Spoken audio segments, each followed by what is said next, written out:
इस मूवी के आगाज में हम आशा नामी लड़की को देखते हैं जो अपनी कहानी बताते हुए कहती है कि 5 साल पहले आने वाला सैलाब बहुत खतरनाक था, जिससे पूरा शहर पानी में डूब गया और करोड़ों लोगों की जान चली गई। लोगों ने खुद को और अपने घर वालों को बचाने की कोशिश की मगर बचा नहीं सके। मगर कुछ लोग ऐसे थे जो ऊंची ऊंची बिल्डिंग्स पे चढ़ गए, जिस वजह से उनकी जान बच गई। जिनमें से एक आशा थी जो कि बहुत उदास और बहुत थकी हुई थी, लेकिन फिर वो हिम्मत करके उठती है। इस तबाह हुई बिल्डिंग में आयशा पूरे 5 सालों से रह रही है, जो कि सैलाब में डूबे हुए शहर के बीचों बीच थी। इस बिल्डिंग में आयशा के अलावा कोई भी नहीं रहता, इसलिए वो बिना किसी खौफ के इस बिल्डिंग की छत पर जाती है। आयशा ने बारिश का पानी जमा करके रखा हुआ था, जिसे बॉईल करके वो अपने लिए कॉफी बनाती है और वही छुपाया हुआ वो एक रेडियो निकालती है, जिसे चलाकर वो गाने सुनती है और गाने सुनकर वो कुछ अच्छा फील करती है। और फिर हम पूरे शहर का बिगड़ा हुआ हाल देखते हैं, जो कि पूरी तरह से वीरान है।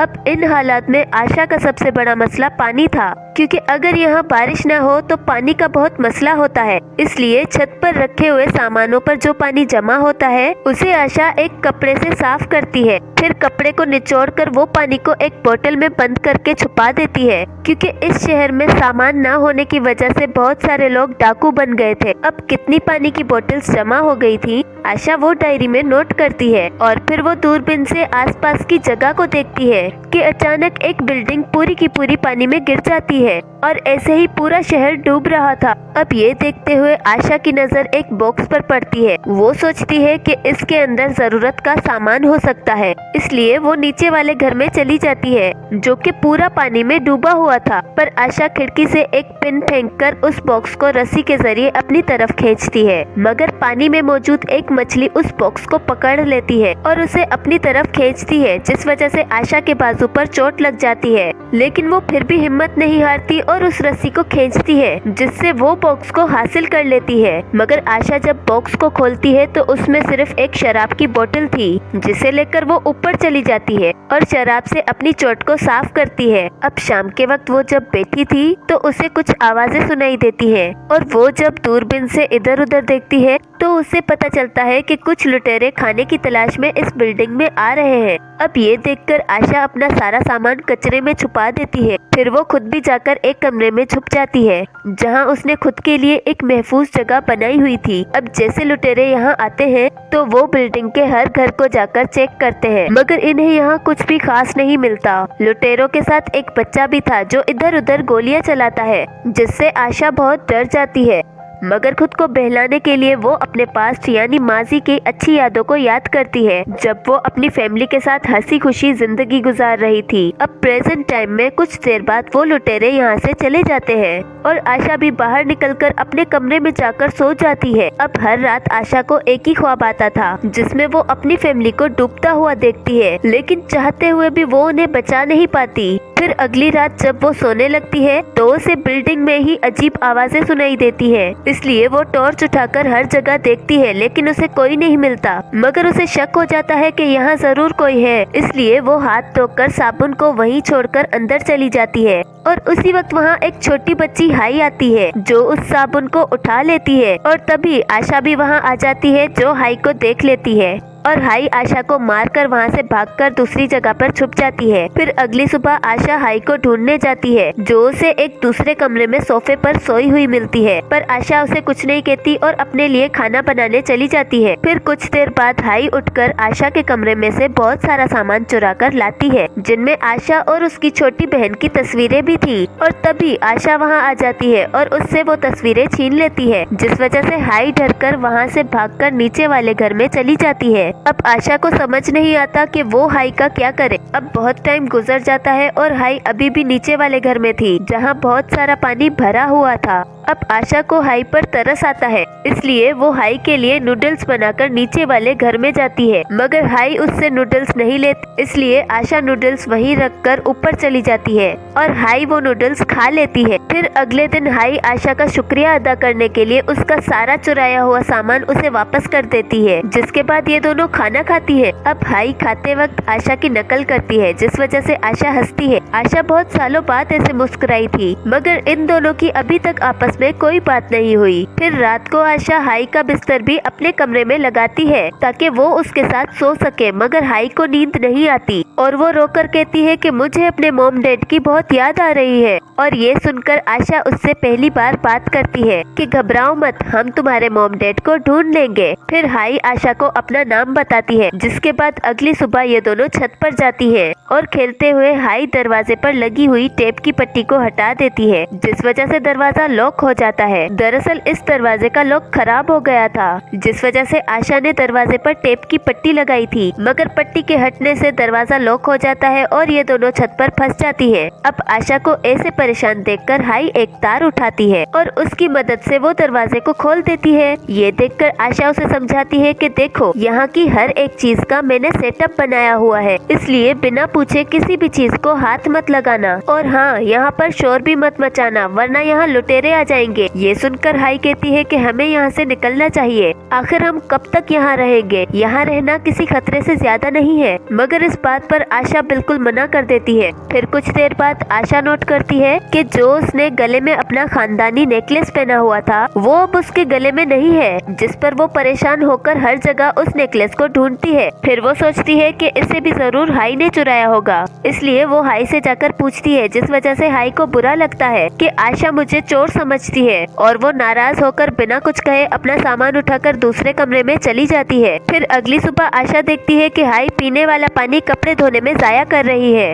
इसके अलावा भी उसने बहुत सारी चीजें जाया कर दी है, पर वो आशा से नाराज थी, इसलिए आशा उसे कुछ नहीं कहती। फिर रात को जब आशा सोती है तो उसे एक डरावना ख्वाब आता है, जिसमें वो देखती है कि जब समंदर में तूफान आया था तो किस तरह पानी तेजी से मेरे घर में आ रहा था। वो बहुत डरी हुई है और उससे बचकर भाग रही है। अब ये डरावना ख्वाब देखते हुए आशा चिल्लाती है और उसी वक्त हाई उसकी आवाज सुनकर वहाँ आती है और उसे जगाकर हौसला देती है, जिससे ये दोनों फिर से बात करना शुरू कर देती है। फिर आशा हाई को समझाती है कि यहाँ कैसे रहना है। वो कहती है कि पानी कम इस्तेमाल करना है, इसके साथ तुम्हें बिजली से भी दूर रहना है और रेडियो को भी तेज आवाज से नहीं चलाना, क्योंकि तेज आवाज सुनकर यहाँ लुटेरे आ जाएंगे। यहाँ हाई भी आशा से एक कमरे के बारे में पूछती है जो कि बंद था, जिस पर आशा बताती है कि इस कमरे में से बहुत गंदी स्मेल आती है, तो तुम इस कमरे को गलती से भी मत खोलना। फिर अगली सुबह हाई रेडियो पर खबरें सुनती है, जिसमें बताया जा रहा था कि बचे हुए लोगों की गवर्नमेंट मदद कर रही है। जिंदा बचने वाले सब लोगों को दूसरे शहर भिजवाया जा रहा है, जो कि बहुत महफूज है। खाने पीने का और जरूरत का हर सामान वहाँ दिया जा रहा है और लोग बहुत आराम से अपनी जिंदगी गुजार रहे हैं। अब ये खबर हाई आशा को जाकर बताती है और कहती है कि हमें भी गवर्नमेंट की दी हुई उस जगह पर जाना चाहिए, मगर आशा उसे साफ मना कर देती है। ये सुनकर हाई को बहुत बुरा लगता है और वो आशा से कहती है कि तुम हालात का मुकाबला आखिर क्यों नहीं करती, क्यों तुमने ये सोच लिया है कि तुम हमेशा यही पड़ी रहोगी। ये सुनने के बाद भी आशा वहाँ चलने से साफ मना कर देती है और हाई अकेले ही वहाँ जाने का फैसला करती है। अब हाई प्लास्टिक की बोतल्स को जोड़कर अपने लिए कश्ती तैयार करने लगती है। ये देखकर आशा उसे समझाती है कि इस बिल्डिंग के बाहर खतरा है, क्योंकि पानी में शार्क्स और बहुत सारी खतरनाक मछलियाँ हैं और जहाँ तुम जाना चाहती हो वो जगह भी बहुत दूर है। वहाँ पहुँचते पहुँचते खाने पीने का सारा सामान खत्म हो जाएगा और पानी में हम रास्ता भी भूल सकते हैं। ये देखकर हाई उसे फ्लेयर गन दिखाकर कहती है कि देखो, ये है मेरे पास, जिससे मैं अपनी हिफाजत कर सकती हूँ। अब ये देखकर आशा उससे फ्लेयर गन छीन लेती है और कहती है कि गलती से भी इसे चला मत देना, वरना इसकी आवाज सुनकर लुटेरे यहाँ आ जाएंगे। अब पहले तो आशा हाई से गुस्से से बात करती है, मगर कुछ देर बाद वो हाई से माफी मांग कर कहती है कि मेरी बात समझने की कोशिश करो, मैंने कई बार यहाँ से निकलने की कोशिश की है, लेकिन मैं कभी भी कामयाब नहीं हो पाई। अब ये बात बताते हुए आशा को फिर से अपने पास्ट की एक बात याद आती है, जब वो फैसला कर चुकी थी कि मैं अपना घर छोड़ दूंगी, क्योंकि उसके मॉम डैड घर में जो भी लाते थे वो उसकी छोटी बहन को देते थे, जिस वजह से आशा जेलस होती थी। अब इसी वजह से उसका ताल्लुक अपने मॉम डैड के साथ भी अच्छा नहीं था और अपने मॉम डैड का ऐसा बिहेवियर देखकर वो तंग आ गई थी, क्योंकि हमेशा उसकी छोटी बहन को अहमियत दी जाती थी, जिस वजह से उसका अपने मॉम डैड के साथ हमेशा झगड़ा रहता था और इसीलिए वो अपने घर को छोड़ के जा रही थी। मगर तभी आशा की छोटी बहन उसे रोक लेती है। फिर प्रेजेंट टाइम में आशा देखती है कि उसका नेकलेस जमीन पर पड़ा हुआ था। अब ये देखकर आशा शर्मिंदा होकर हाई से माफी मांगती है, क्योंकि उसने इसका नेकलेस नहीं चुराया था। फिर अगले दिन बारिश की वजह से ये दोनों बहुत सारा पानी जमा कर लेती है। और इस भागदौड़ में एक दिन आशा को एहसास हो जाता है कि ये जगह ज्यादा दिन के लिए महफूज नहीं है। अच्छा यही है कि हम यहाँ से निकलकर गवर्नमेंट की दी हुई जगह पर जाएं। अब आशा हाई की बात मानकर उसके साथ कश्ती बनाती है। फिर आशा को अपने पास्ट की बात फिर से याद आती है कि जब उसने घर छोड़ दिया था तब उसके साथ उसकी छोटी बहन भी थी और उसी वक्त अचानक वहाँ सैलाब आ गया, जिस वजह से लोग इधर उधर भागने लगे। ये दोनों भी भाग रही थी, लेकिन आशा की छोटी बहन सैलाब में बह गई, जिस बात का आशा को आज भी दुख है कि वो अपनी छोटी बहन को नहीं बचा सकी। लेकिन वो हाई को देखकर सोचती है कि मुझे हाई के रूप में मेरी छोटी बहन वापस मिल गई है, इसलिए वो अगली सुबह हाई को अपना वो नेकलेस गिफ्ट कर देती है। फिर कुछ दिनों में इनकी छोटी सी कश्ती तैयार हो जाती है और ये निकलने की तैयारी करती है, लेकिन उसी वक्त हाई गलती से रेडियो ऑन कर देती है, जिसकी आवाज सुनकर लुटेरे यहाँ आ जाते हैं। अब ये देखकर ये दोनों जल्दी से अपना सारा सामान छुपा देती है और हाई जल्दी से जाकर लकड़ी की बनी हुई नकली दीवार में छुप जाती है और आशा उस बदबू वाले कमरे में जाकर छुप जाती है। अब लुटेरे यहाँ आकर हर घर में पड़े हुए सामान को फेंकने लगते हैं और जो इन्हें खाने की चीजें मिलती हैं वो इन्हें अपने पास रख लेते हैं। जिस दौरान इन्हें लकड़ी की बनी हुई नकली दीवार से हाई मिल जाती है। लुटेरे उसे पकड़ लेते हैं, जिस वजह से हाई चिल्लाती है। हाई की आवाज आशा भी सुन रही थी, मगर उसे समझ नहीं आता कि मैं हाई को कैसे बचाऊं। अब लुटेरे इनकी बनाई हुई कश्ती को भी तोड़ देते हैं, जिसके बाद वो बदबू वाले कमरे में जाते हैं, जहां आशा को फिर से अपना पास्ट याद आता है कि कैसे मैं और मेरी बहन खतरे में थे और चाहकर भी मैं उसे बचा नहीं सकी। फिर प्रेजेंट टाइम में वो खुद से कहती है कि वो गलती मैं दोबारा नहीं करूंगी और अब वो हिम्मत करते हुए लुटेरों के सामने आ जाती है। आशा के पास फ्लेयर गन थी, इसलिए वो उससे एक आदमी को मार देती है।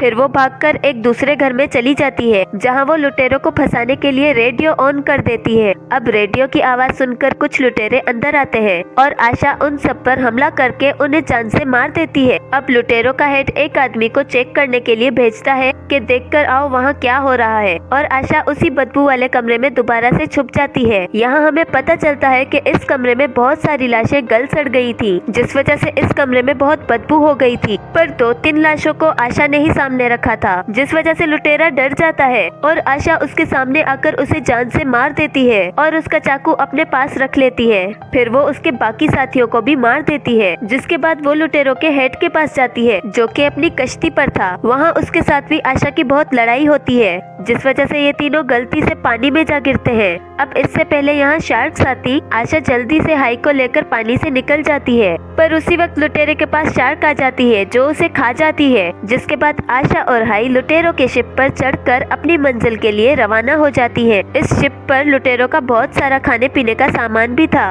जिसे देखकर ये दोनों बहुत खुश होती है और रात को सोने के बाद आशा को वो डरावना ख्वाब भी नहीं आता। फिर सुबह जब ये दोनों उठती है तो इन दोनों के चेहरों पर मुस्कुराहट होती है, क्योंकि अब इन्हें अपनी नई जिंदगी दिखाई दे रही थी। और इसी के साथ ये मूवी खत्म हो जाती है।